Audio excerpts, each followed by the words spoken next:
Hey, what's up, everybody? Welcome to another edition of Established Run's NBA Injury Report Analysis Show. I'm Drew Dinkmeyer here with Mike Gallagher to walk you through today's seven-game slate.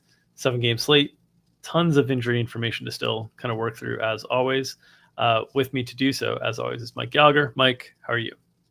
Doing good. I got pretty sore quads. Hiked Camelback Mountain over the weekend, and definitely Nice. feeling it. But yeah, feeling pretty good. Got a nice little roses smell going in, and yeah, a lot of questionables. Not a lot of doubtful returns, but yeah, interesting stuff to break down with some big returns coming back for looks like Yeah, we think Milwaukee. let's start with Milwaukee. Probable tags. So with Milwaukee, probable tags are always a little bit dicey. But Chris Middleton got the probable tag. Giannis expected back as well tonight, listed probable. Still without Serge Ibaka, who they're apparently trying to find a trade partner with, and Sandro Mamakhelishvili, who's in the G League. But expectations for Giannis and Chris Middleton back, and how this impacts the Bucks rotation, a Bucks team that's been struggling of late in the absence of both Giannis and Chris. Yeah, so he's returning from a knee injury. Middleton is, and we saw him return from that wrist thing, and they picked him up pretty quick. I think he got 27 minutes in his return. Certainly a different animal here because he was able to ramp up for like a month. A little different. I think he was out since December 15th. He's been going through practices with the herd and all that stuff. So we expect him to play probably mid-20s minutes in the starting lineup, presumably bumping Pat Connaughton out. Giannis also should add. Woj reported, I want to say Wednesday or Thursday, that he could have had a chance to play over the weekend, and worst case, basically he said would be today. So expecting Giannis back, probably a cap, and we've seen a little bit stronger caps on the Bucks this year. We've seen like the Drew off the bench stuff, so I would expect Giannis to probably not play full. We've seen him also in previous instances be ramped up a little bit more. Not as aggressively, so that's something I would expect there. But they expect Giannis probably like 31, 32, Middleton probably like 25, 26. And then obviously their role players go completely away. We'll see if Drew Holiday's role shrinks. It certainly is going to, at least somewhat, because he's been very, very busy on ball, driving more. He's been really good. But and we also should note too, Budenholzer talked about riding Bobby Portis and Brook Lopez too hard. So curious to see if their minutes dip a little bit, because they really had to play them while Giannis was out. Yeah, 11-point spread here against Detroit, so kind of a favorable soft landing spot. And if they have everybody available, you start to look at this team, and it's fairly deep. If they have everybody available, you'd have Drew Holiday, Giannis, Chris Middleton, Brook Lopez, and then most likely Grayson Allen kind of in that starting lineup. You'd have a bench unit of Pat Connaughton, Bobby Portis, Joe Ingles, Javon Carter. That's a really solid 9. If they wanted to expand that into 10, they could play George Hill, Jordan Nwora, any of these groups. But that's a really, really solid 9. And in softer spots, they might expand it to 10 or 11 just because there's so many guys that they're able to play. So it could be a spot where you start to see the minutes, which we've seen for the Milwaukee guys all during the course of the season, be a little bit elevated because they've been playing without pieces throughout the season. This is really one of the first times we've seen them have Giannis, Chris Middleton, Drew Holiday, Joe Ingles, Pat Connaughton, all those guys available. Portis and Lopez have been kind of the stalwarts of availability this season, along with Grayson Allen to some extent, but they're starting to get healthier. And then what would you expect? I think it's a big difference between if they play 9 or 10, but we have a question in chat about Joe Ingles' minutes. I think if they're playing 10 guys, it could be as low as 18 to 22. If they're playing 9 guys, it could be like 24. What are your thoughts there on Joe Ingles and how his role is impacted? Yeah, I mean, pretty huge impact. Getting the 3-4 minutes and you're filling in with 3-4s in Middleton. We could see them play bigger and maybe make more of a wing. But yeah, I don't think he's going to have very big ceiling. He's been playing pretty well. But yeah, I should also note, George Hill's minutes have been back, and they weren't before Giannis got hurt. So he could also take a huge hit. So I think they could play tighter. So, low 20s, I think makes sense.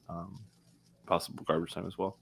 Yeah, I'm really interested to see if they play 9 or 10. They've been playing 9 when they've been shorthanded. But I'm really interested because if they play 10, the minutes are coming down on all these guys like meaningfully. It's just they've got too many guys to play. Okay, let's move into the questionables. on the slate. No Marcus Smart for Boston. Jason Tatum expected back. Robert Williams listed questionable front end of back-to-back, and we kind of talked through this before when we've seen this, but Robert Williams questionable front end of a back-to-back. Al Horford not listed. We know that Al Horford isn't going to play back-to-backs. It just sort of makes sense for Robert Williams to sit this one out, Al Horford sit tomorrow out. Is that sort of your expectation on how things work for this questionable tag with Robert Williams tonight? Yeah, I also did ding up his knee over the weekend as well. Wasn't serious. Don't think he's going to get further evaluation. But yeah, I mean, I would be almost kind of shocked. We might even want to just project him out. Yeah. It just makes no sense, for the back-to-back, especially considering he's coming off a minor injury there. So I would expect them to start Derek White at the point, Jaylen Brown, Jason Tatum, Grant Williams, who was pretty good over the weekend, and then Al Horford down on the block guarding post defense, and Wendell Carter Jr. Should see a decent amount of Peyton Pritchard with Malcolm Brogdon out for personal reasons. Probably a little bit of the unicorn, Luke Cornett. Blake Griffin, we saw him get some minutes over the weekend as well. Could maybe fill in some bigger lineups, but could be elevated minutes here. Jason Tatum returning from a wrist injury. Sounds like it was never really serious. Non-shooting wrist as well. Has had pretty good minutes against this Magic team. 2 pretty good games there. So pretty strong matchup for him. Jaylen Brown certainly hit the ground running after his adductor injury kept him out a little over a week, so could play a bunch. He'll get Franz Wagner on both ends. They actually kind of held Franz in check, although his defense has been a little rocky lately. We saw him, kind of make some defensive mistakes in the Warriors game in his return, but it could be pretty tight here. And against a defense that gives up a lot of 3-pointers. Obviously, Boston shoots a ton; they're third in 3-point frequency, so pretty good spot for Boston if they do play it pretty tight. Yeah, it'll be interesting to see front end of back-to-back how tight they go. But our expectation would be right now, based on this injury report, that Robert Williams sits tonight, Al Horford sits tomorrow, and they have one available for each end of this back-to-back. Okay, they're playing the Orlando Magic. The Orlando Magic listed Jonathan Isaac questionable with return to competition reconditioning. He's been playing a little bit in the G League. There were some reports yesterday that they expected him to be available today. What are your expectations for Jonathan Isaac, and how does it impact a pretty crowded Orlando rotation already? Who do you think is most likely to fall out of the rotation for Orlando? There's a couple ways it could go. I think that the most likely to fall out would be Terrence Ross. We saw him out of the rotation earlier this year. They're certainly okay playing bigger. There is a chance that they go back to Bol starting. Now, it's not because to reward Bol or anything, but this is just a way to kind of make your rotation bigger and then use Isaac to maybe sub in and take some of the minutes from Gary Harris. I wouldn't be totally shocked if Jonathan Isaac started there, especially given the matchup. It would be a mild surprise, but definitely in the cards. Should mention, too, he topped out at 22 minutes for the Lakeland Magic, averaging a shade under 20 in his time there. So, yeah, excited to see him back. Yeah, his pastor said yesterday that he's fully healed. So we got to really find our sources there. But I'm excited to see what he looks like today. We haven't seen him in forever. Obviously, he's been snake bit by injuries a ton. But before he was hurt, man, he was popping off. Just a total stats lever with the defensive stats. He's 7 foot now. So yeah, that's definitely one of the, not so much from like a fantasy perspective, but just from basketball fans, seeing someone return from injury is always something that I love to see. So I want to walk through this just quickly because I think it's important. Who do you let's go through for sure in the Orlando rotation, right? Mm-hmm. It's those 5 starters you can see above: Paolo Banchero, Franz Wagner, Wendell Carter Jr., Markelle Fultz, Gary Harris. They are for sure in the rotation. No doubts about it whatsoever. Cole Anthony for sure in the rotation. I think yes. 6. Mm-hmm. Jalen Suggs for sure in the rotation. I think yes. 7. Mm-hmm. And then after that, if Jonathan Isaac plays, he would be 8. Mm-hmm. And then we would have 9, 10, possibly 11. And of that group, it would be Terrence Ross, Mo Bamba, Mo Wagner, Bol, mm-hmm. right? Those 4 guys for 2 or 3 spots, right? Mm-hmm. Depending on if they try, if they could. I would put Gary Harris in the mix too. I mean, if Gary Harris gets demoted, there's a chance that they don't even play him. Okay. So add Gary Harris. So it's 5 guys for 3 or 4 spots, depending on if they play 10 or 11. I think it's like a decent chance they play 11 while they're working on whatever minutes restrictions they have for Jonathan Isaac. And then and then narrowing down to 10 over time. But you think Ross is most likely to miss? You think it's guards before bigs? Because my lean would be Bamba. I guess Bamba would be number one. My lean would be Bamba, number one, or Mo Wagner. It seems like Mo Wagner's been ahead of Bamba all season, but then Mo Bamba played more than him last game, so maybe that's a slight switch. But I think one of those guys is number one. And then I would probably put the other number two, but it sounds like you're thinking guards, number two, or wings, I should say, number two, Terrence Ross or Gary Harris. You think one of those bigs is between Bamba and Wagner is likely still in as the backup center, regardless. And then you think Bol is fairly safe and secure? I think Bol's pretty safe. I think that the bigs are probably more likely. I was kind of assuming that was the easy part of this, just because they have such a congested front court. So yeah, I would say those guys are probably. I mean, both could certainly miss. So if both missed and if both miss, like Bamba and Wagner, right, they would still have 10 in the rotation. Is kind of what I'm pointing out. There's just so many bodies here. So this is why I think it's important to think through, like, and with this many bodies comes minute ceilings come down on everybody, right? If you're trying to squeeze too many bodies into the rotation, if they try to squeeze 11 in, minute ceilings on everybody come down. So the Magic have been a tough team to assess since they've been healthy with Markelle Fultz and Franz Wagner and Paolo Banchero all in the mix. It's been a tough team to find DFS value. And I think it's only getting tougher is kind of what I'm trying to describe here as they work Isaac back into the mix. Yeah, and maybe we don't see as much overlap with Markelle Fultz and Cole Anthony. Maybe Suggs starts over Gary Harris. I mean, there's a lot of iterations that this can go to find minutes because as we've been kind of breaking down, there's a lot of ways this can go for how they're going to fill out the back end of this rotation. And also a team that it's not clear what their motivations are right now, right? Are they trying to win games? Are they trying to, like, it's in advance of the trade deadline. I kind of think, like, if they're trying to win games, I think Gary Harris should be playing, right? But if they're not trying to win games, they're just trying to get as looks as many guys as they can to evaluate things in advance of a trade deadline, then Gary Harris is probably, unless you're trying to show him to the rest of the league, he's probably the least important guy to be playing. And you could even argue maybe you don't play him so you make sure he's healthy, right? Because he's probably the most likely guy to get traded at the deadline. So it's a really interesting situation for Orlando. I'm not sure where they are mindset-wise in terms of trying to win games now, because they're drifting further and further away from the play-in competition versus setting things up for the future. But I think it's an interesting rotation to kind of try to work through, especially for us nerds on the projection side and trying to figure it out. So I wanted to spend some time on it. Okay, let's move to Detroit. No Isaiah Stewart tonight. Killian Hayes listed questionable there. They are obviously huge underdogs to Milwaukee tonight. What is your expectation regarding Killian Hayes? Should note they haven't played in a while because of the trip to Paris, and they have 2 days off after this. So it's like a very friendly scheduling situation for a team having to readjust, whereas the Bulls haven't played in a while, but are on the front end of a back-to-back. So what are your thoughts on how likely it is we see Killian Hayes tonight and what Isaiah Stewart's absence means for Detroit's rotation? It's a left shoulder contusion. That's not too concerning for a person that uses his left hand a lot. He has, I think he's like 60% or 65% driving left. So it will affect him if it is something that keeps him.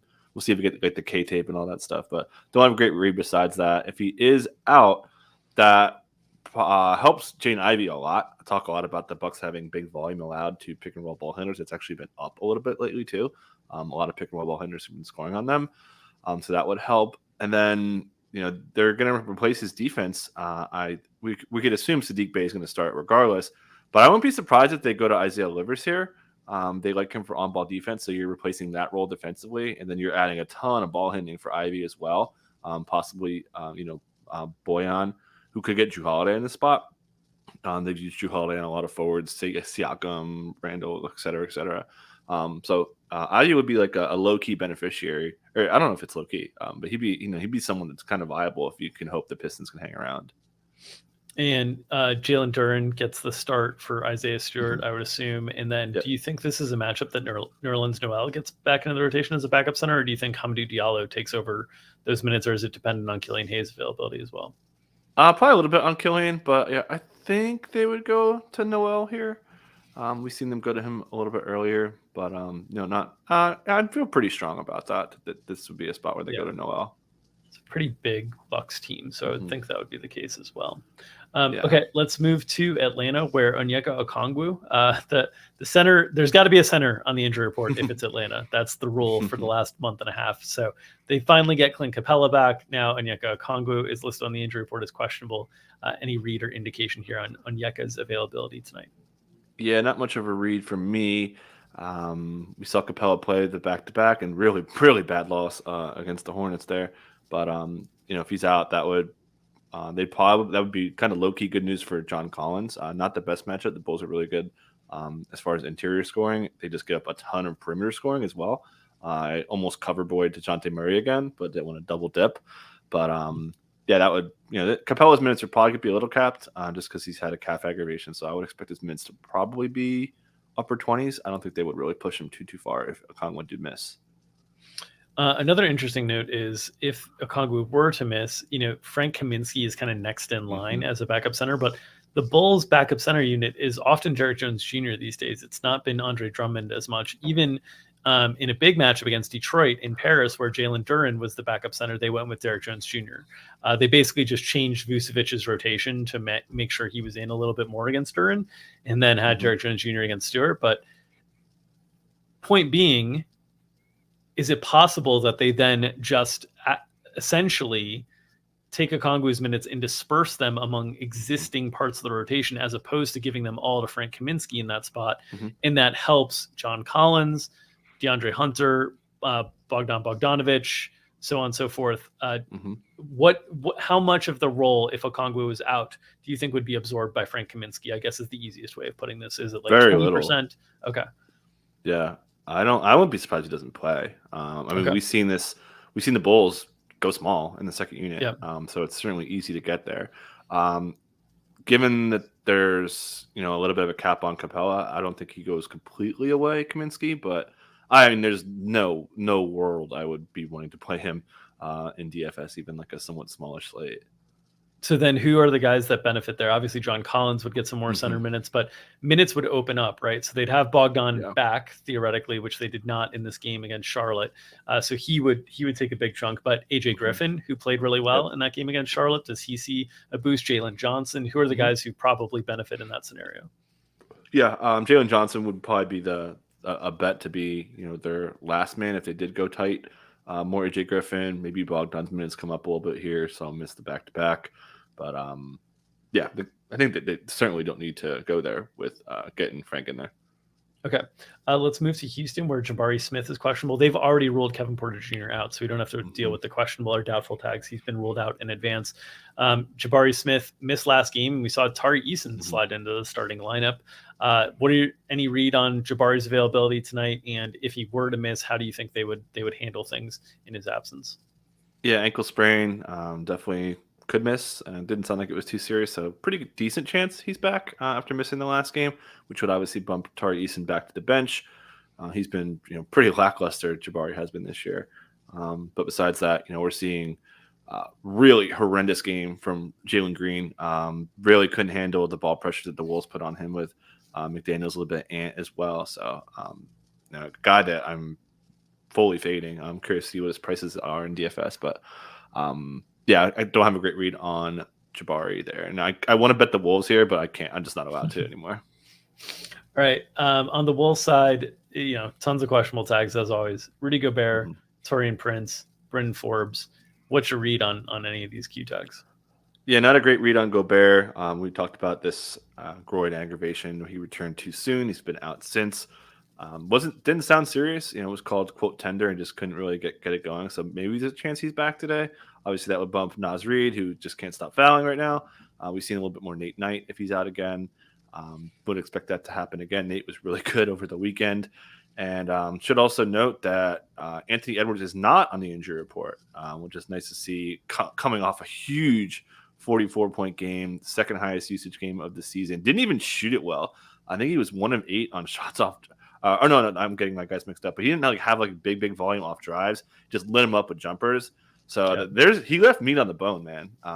For this game, he's my cover boy for matchups today. So. He shot 17 for 29, had 3 steals, 3 blocks. He could have been better. I'll tell you where he left meat on the bone. He had a 5th assist that was taken away by the official score at the end that cost us a rebounds plus assist bet. That's where he left meat on the bone. I have grapes. I will save that for Festivus next year. All right, on to Chicago. Goran Dragic is questionable there. Any indication in how would that impact the Bulls rotation? It seems like his role has been dwindling as they've been playing Alex Caruso and Kobe White and I do seem to a bit more. Yeah, pretty straightforward. We'll see if this affects Derek Jones at all, because we know that Billy Donovan likes to play those two together. But illness, don't have a great read on it. Not too much to add there. Okay.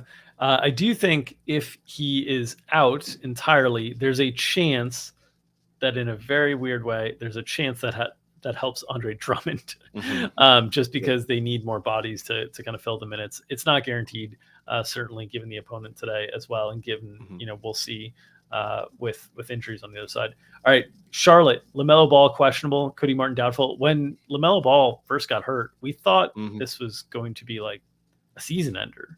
We thought they were like shutdown potential. He gets listed doubtful the first game, and I kind of was like, whatever, doubtful. He's not playing. Then questionable today, and I'm like, oh, maybe this isn't as big of a deal. But what are your thoughts here? LaMelo Ball questionable, Cody Martin doubtful. I'd be shocked if he played, man. This is his bad ankle.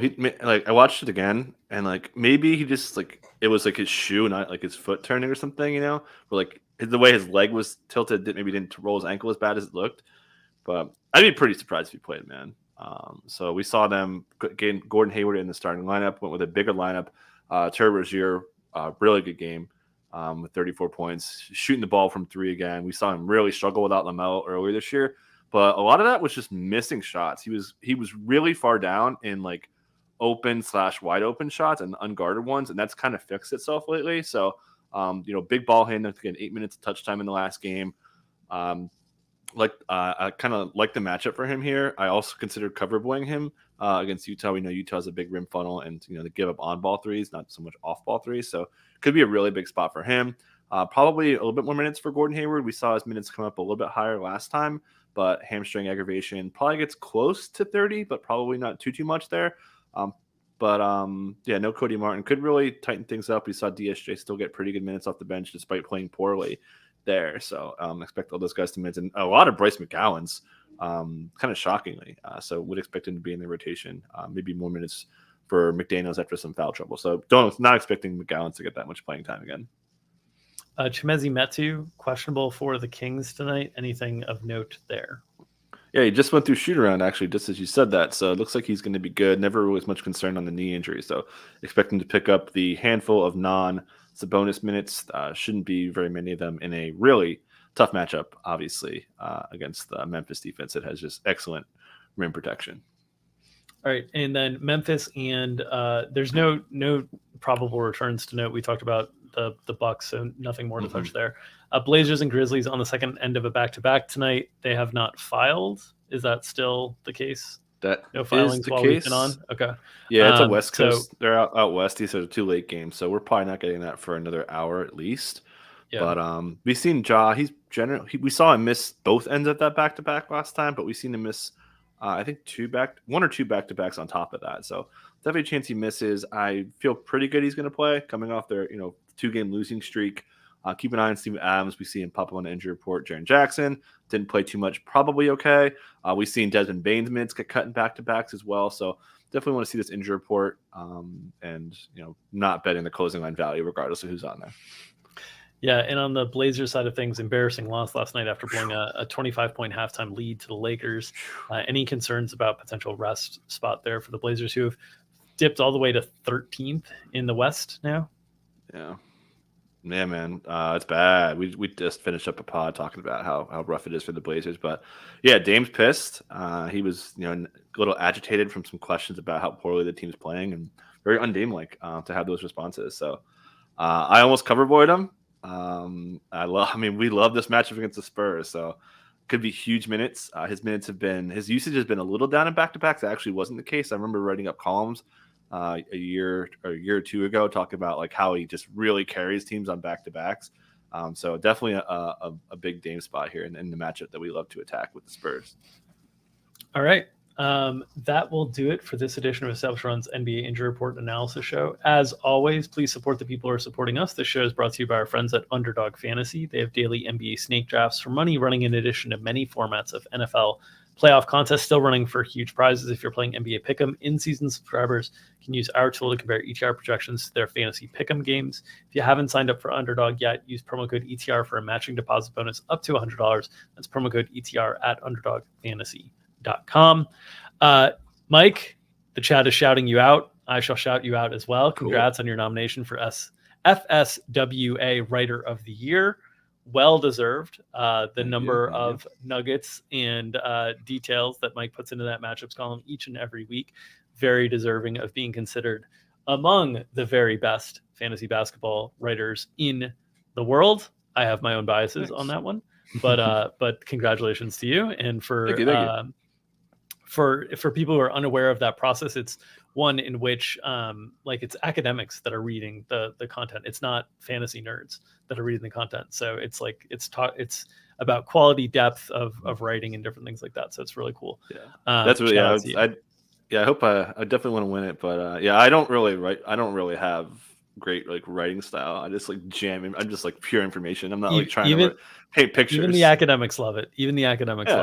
Love it. All right, for those of you who are interested in more of Mike's content, you can find him behind the paywall today at 5:00 Eastern time with myself, breaking down this slate. Gary Hartman is going to take the night off, so it'll be me and Mike for the next two Established shows, 5:00 Eastern, behind the paywall at Established Run. Make sure you've got your subscription and ready to go. We will walk you through this 7-game DFS slate. If you are uninterested in supporting our paid content, we would ask for your hard-earned clicks, of course. Please subscribe to this YouTube channel, get notifications whenever we go live, and also smash that like button, help circulate our content within the algorithm. As we say, you help feed the algorithm, helps us feed our families, and we keep trying to feed you the good injury report analysis and information to get you ready for each and every DFS slate. Nom, nom, nom, nom, nom, nom, nom, nom, nom. Feed that algo. We'll see you tomorrow, everybody. Take care.